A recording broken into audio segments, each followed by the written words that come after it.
At Kroger Pharmacy, CARE is making it easy to get vaccinated. CARE is helping you stay protected from flu, COVID, and RSV. Seasonal vaccines are available 7 days a week with evening hours. CARE is giving you a shot at staying healthy this season. Walk in whenever is best and get multiple vaccines in one visit at your local Kroger Pharmacy. So come and get the protection you need while protecting those around you. Kroger Health, a world of care is in store. Visit Kroger.com/vaccines for more. Restrictions and exclusions apply. See site for details. What up? This is Robert Ory. Ory, three-pointer.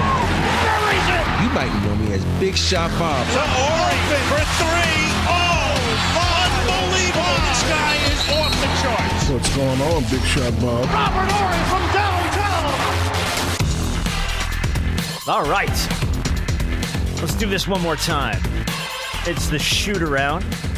If you ever have a question for Rob or anybody on the show or something fun or a topic we didn't get to or some nonsense you saw online, just send it our way at Big Shot Bob Pod. Love to just kind of pick Rob's brain and have fun on a Friday on our bonus show. Rob, we're going to start with a question from Matt. I saw that Joel Embiid said at Media Days he lost 25 to 30 pounds over the summer. Rob, do you like your big men lean like that, or do you think he should be putting on more muscle?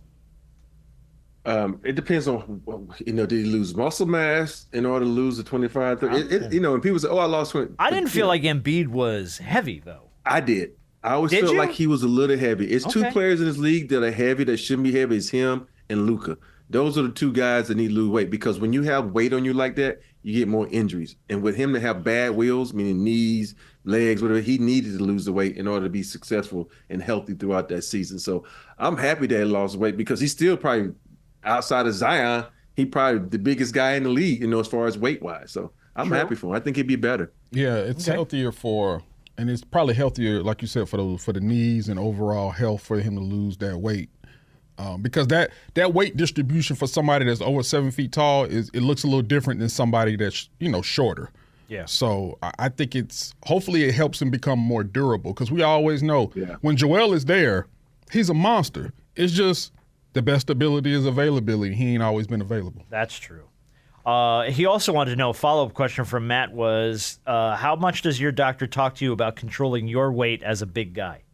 A lot. I was going to say, I think that has to happen a lot, because we used to talk to Shaquille about this all the time. Yeah, because, my heart doctor has been knowing me to get back down to my playing weight. And I'm like, damn, doc, that's 255. I'm 285 now. He keeps saying, I ain't saying tomorrow. I ain't saying next month. But if the longer you want to live, the less weight you need to carry on your body, because we all have the same size hearts. And when you're a bigger guy, your heart has to pump a little bit harder. So that's why we need to stay in shape and, do regular checkups to make sure everything is functioning right. So, I need to lose 15 pounds. I need to get back down like 265. I got down to 280, and then I strained my calf, and then I popped back up to 285. Okay. Yeah, but I mean, the weight thing, even for me, and I'm small. I'm a tiny person. My heart doctor all the time, keep your weight down. Every time I see her, she's like, hey, your numbers look good, lose 10 pounds. Yeah. Why? Well, just because. The less weight you carry, the better it is for your heart. Okay. The less so heart has to work. Yeah. We had Derrick Rose retired this week, officially retired. And the Bulls rolled out what I thought was a really cool little tribute video with like highlights and stuff from his time in Chicago. And I forgot that for a brief moment, I think we all thought Derrick Rose was going to be like the next biggest superstar in the NBA until he got hurt. So my question for you guys is there a guy that you just, in any sport, that you thought was going to be like the next big thing and it just didn't quite get there, whether it was injury or he just didn't develop, or but someone that you were like really excited for? I got one in particular. He played here in Atlanta. You got Gale Sayers on the football field. And people are like, you don't watch him play, but I saw some of his fucking highlights and he was freaking amazing. You got Earl Campbell, but for me, out of everybody, it boils down to. Wait, you said Earl Campbell? Did I say Earl Campbell? Yeah, I thought he a Hall of Famer, ain't he? He a Hall of Famer, but he got injured, Bo Jackson got injured. Now think about Bo with that hip. But I think for me, I'm sick in my sport. It has to be Ralph Sampson. Ralph Sampson was a freaking beast, man. Then his knees went out, and he just was never the same. I think I know a lot of guys. What's the other guy that played in Portland? What was his name? Odom? Great. Not Odom. The guard. They always talk about Brandon Roy. Brandon Roy. Brandon Roy is one of To them. me, he's Ralph Sampson. Yeah, them injuries are crazy because it can really take you out. I'd say for basketball, I know he's still young, but he's on his 4th team already. Cam Reddish. When Cam Reddish, the Hawks took him at 10 in the same draft that they took. That was in the same draft that Zion and all those other guys were drafted, 2019 draft. And when the Hawks crept back up in the first round and took him at 10, I thought Cam Reddish, we always looked at his game as like a poor man's version of Paul George. And I thought the way that he shot the ball and the defender he was, that it was going to translate to the NBA. Because when he was at Duke, he was the 3rd option. He was a 5-star recruit himself. Didn't really get as much as the shine because of Zion and RJ. And I just kind of thought, dang, it was going to eventually kind of turn the corner. And it hasn't. He ain't really kind of turned the corner. I don't know if it's opportunity or what, but the talent's always been there. He just hadn't emerged. Yeah. Also, you think about a lot of people. I would really, really love to see if Ben Simmons would be able to live up to the hype if he would have never been hurt. Because he's supposed to be the next Magic, next LeBron. I'm just saying. Harp is unimpressed, is what we're saying. I know he can't shoot, and that has nothing to do with his, but I understand him is one of the guys too. Look, he is. If you need an expert thief that won't get caught and gonna get you some money, Lord, dude. He it, boy. Hey, it's so many guys that we probably can consider overpaid that we won't even talk about. Yeah. Yeah, I mean, at some point we should cross the Deshaun Watson bridge. If we're going to talk about but guys at least, who took a whole lot of money to do a whole lot of You're nothing. right, so but far. at least Deshaun is on the field. There he is. He is. Then you got the most expensive bench holder in Brooklyn, just sitting there. Is he still in Brooklyn? Or Where is he now? Brooklyn. No, he's in Brooklyn. Yeah. Just, Okay. He's available. He's going to start the season, it looks like. Start the season. We're on the bench. No, I don't know. According to him, he's going to start the season. I would love to have seen how far Yao would have gone to if his feet went out on him. See, I'll tell you, the one that always sticks out for me that I wished stayed healthy through his career was Grant Hill. Yeah. Because, man, Grant Hill had flashes of just excellence. That was just, holy shit. He's going to be, if he could stay healthy, he's going to be incredible for a long time. And he just couldn't. Same way with Penny. Yeah, Anthony Hardaway. And the thing about it is, the reason why Penny is so pivotal is because if Penny would have been able to stay healthy, Shaq may not have left. They may not have had that. I know it was a money thing. Yeah, I was going to say that was all money. He was leaving. But at the same time, we've always heard Shaq talk about what if, I've heard him talk about what if he would have never left Orlando. Shaq goes back down in history and what ifs and everything like that. He just still got his ass kicked. Because he needed me. Says the 95 Rockets. But what I'm saying is it's a domino effect. Like, I know there was a lot of tension between everybody was in everybody's ear. Penny wants this, Shaq wants this, and blah, blah, blah. You know how the media does. And you always think if Shaq wouldn't have left Orlando, he would have never been in L.A. Like, we would have never gotten the dynasty that the Lakers were. Just that little domino effect that you just kind of like, dang. Yeah. You know what I'm saying? So. Yeah. But I'm glad he did leave Orlando. Oh yeah, Rob's happy too. Shit, Rob got 3 titles out of him. At Kroger Pharmacy, CARE is making it easy to get vaccinated. CARE is helping you stay protected from flu, COVID, and RSV. Seasonal vaccines are available 7 days a week with evening hours. CARE is giving you a shot at staying healthy this season. Walk in whenever is best and get multiple vaccines in one visit at your local Kroger pharmacy. So come and get the protection you need while protecting those around you. Kroger Health, a world of care is in store. Visit Kroger.com/vaccines for more. Restrictions and exclusions apply. See site for details. All right, a question from Scotty. We did talk about this on the Tuesday show that Pete Rose had passed away. It is very well documented. This is Scotty's words, not mine. It's very well documented that Jenners did not like him because of a few bad encounters. This is the truth. Pete Rose was a raging asshole. And I don't mean to dump on a guy and after he passes away, but not the best of people. He wants to know, what's the worst encounter any of you guys have had with a celebrity who was a dick for no reason? Did you ever have a bad run-in with a celeb? You never crossed paths with somebody that was kind of an a-hole? I had a John Elway instance once. But it was at an airport. I approached him at an airport. I was young. I was like 14. Like you did Pippen? You always approaching people. No, because my dad... Well, Pippen, that was... Yeah, no, I fucked that up. That was on me. That wasn't on Scotty. But Elway was at an airport. My dad nudged me, and he's like, it's John Elway. John Elway, go say hi. And I kind of ran over, and he was walking, and he was on the phone, I think. And I was like, Mr. Elway, hi. And he just gave me one of these, like, fuck out of here. Leave me alone. And just kept going. And I was like, oh, shit. Sorry. My bad. So, no, you guys never had a bad run-in with a celeb? And that's, I guess, Rob, it is an unfair question for you to answer because people like you and respect you. You're not like... I'm not going to call this person out, but we were out one night, me, my wife, and two of our friends, and this is certain celebrity we ran into, and he was hitting on Candace. And he didn't see me with Candace, and Candace like, oh, my husband is a big fan of your show. And I'm not even gonna lie, I was lit. I was feeling good. I had a driver, so I was drinking. Oh. And so I have a picture with him, he's like, oh, and she's like, take a picture with him. And then he's like in the picture like this, like all mad and shit that Candace was with me. And so he didn't take the picture. And then I ran into him a couple of months later. And he was like, yo, Rob, what's up, man? His whole attitude had changed and everything because I guess he figured out who I was. Mm-hmm. And because a lot of times, it's like, he's not from the United States. And so he's on a show that has a guy by the name of Sheldon, and that's as much as I'm going to give you.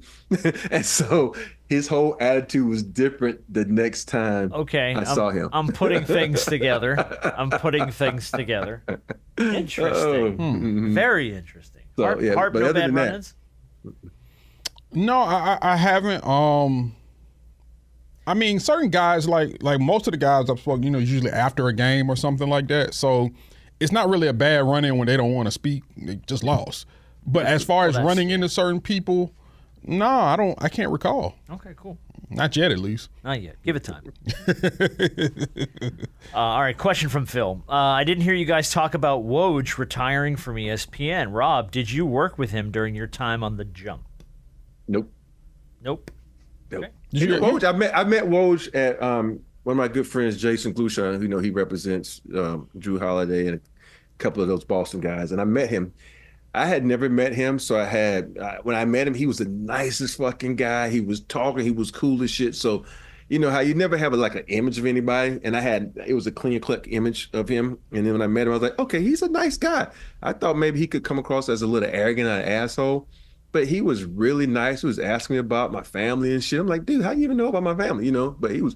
So I like Woj. So I'm happy he's moving on to something else. So now I wonder who's going to be the next Woj. Who's going to get all the scoop now? I mean, it's got to be. They keep saying they're going to move Jeff Passan over from baseball, but Jeff Passan's a baseball guy, so I don't know if that really fits. The latest that I've heard, we've always heard Shams possibly coming over. Gonna be the guy. But I also heard that they may end up doubling up on Adam Schefter. Don't do that to Shefty. Come on, Shefty's got a lot of NFL contacts, man. He's too well rooted in the NFL to I think he needs to stay there. It's like when I look at you, I was like, I shoot straight football. Yeah, like 100%. I will go get Shams. Get Shams. That would be my best because bet. It's too nice to be able to say it's a Shams bomb now instead of a Woj. Because they used to be Woj bombs when Woj were dropped. Sham bomb works real well. It rhymes. It's got I'm gonna have to get Jay to come out of that teaching and come back. Jay Adonde come back out. Adonde would be good, man. Adonde would be real good. It's open. Yeah. Adonde would be real good. Well, there's a couple other names. They were looking at Brian Windhorst, who's already there. Windhorst is already sort of doing that for them. And then they looked at Chris Haynes, who's a free agent. Chris Haynes is a good dude. Yeah, he's no longer with Turner. Yeah, Chris Haynes is a good dude. Yeah. Windhorst would have to take a break from getting LeBron drinks and fetching his laundry and stuff. So I don't know if he's gonna have time. You have to report on the whole league now. Yeah, I know. Instead of just the James family. You know what I mean? No. God bless. Hey y'all, Darius Rucker here. A lot of people ask me, what inspires your music? And one of the big things is a strong sense of place. That's why I love my home state of South Carolina and want to share the awesome things it has to offer. From the beautiful mountains down to the sunny coast, it's got it all. Not to mention two of my personal favorites, great golf and amazing food. Come see why I love this place. Visit discoversouthcarolina.com.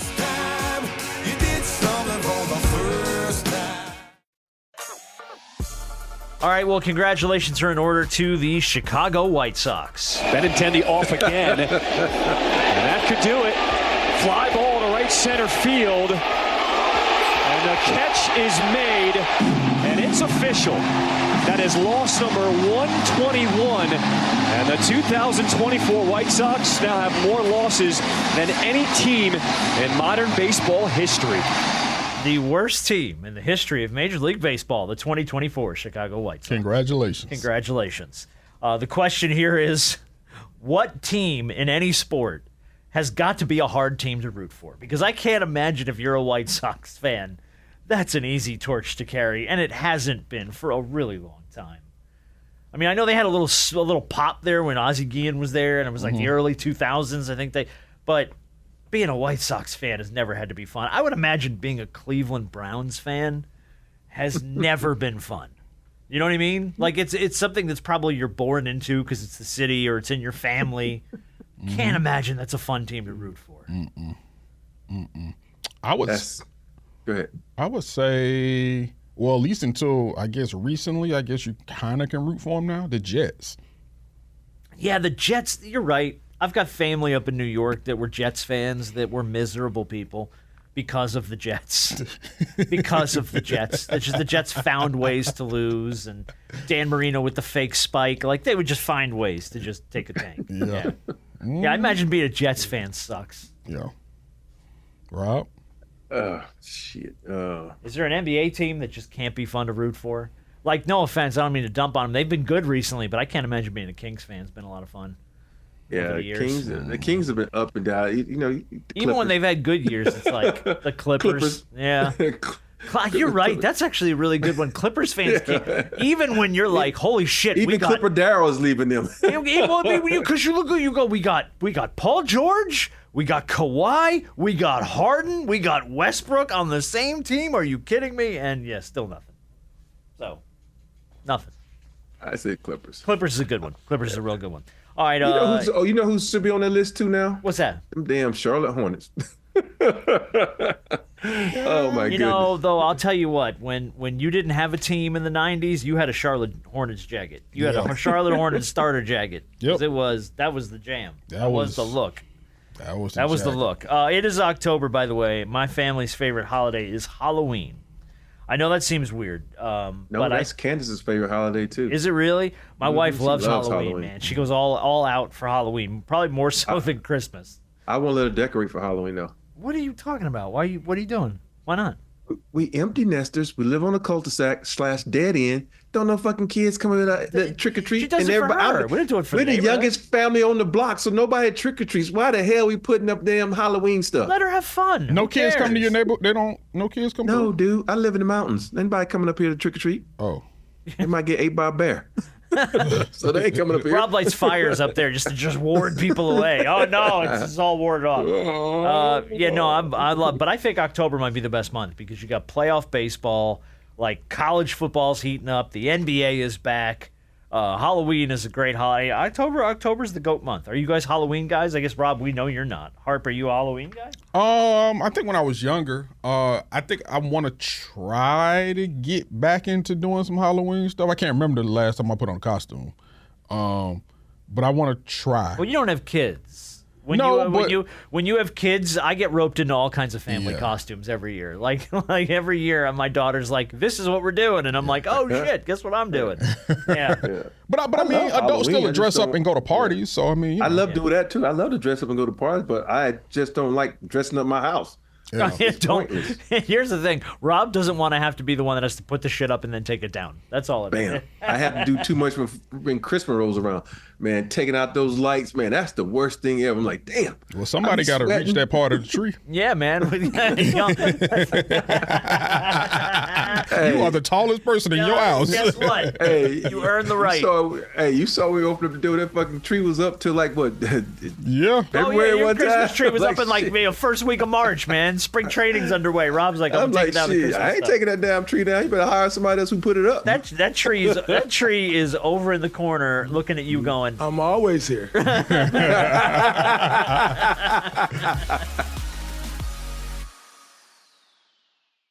At Kroger Pharmacy, CARE is making it easy to get vaccinated. CARE is helping you stay protected from flu, COVID, and RSV. Seasonal vaccines are available 7 days a week with evening hours.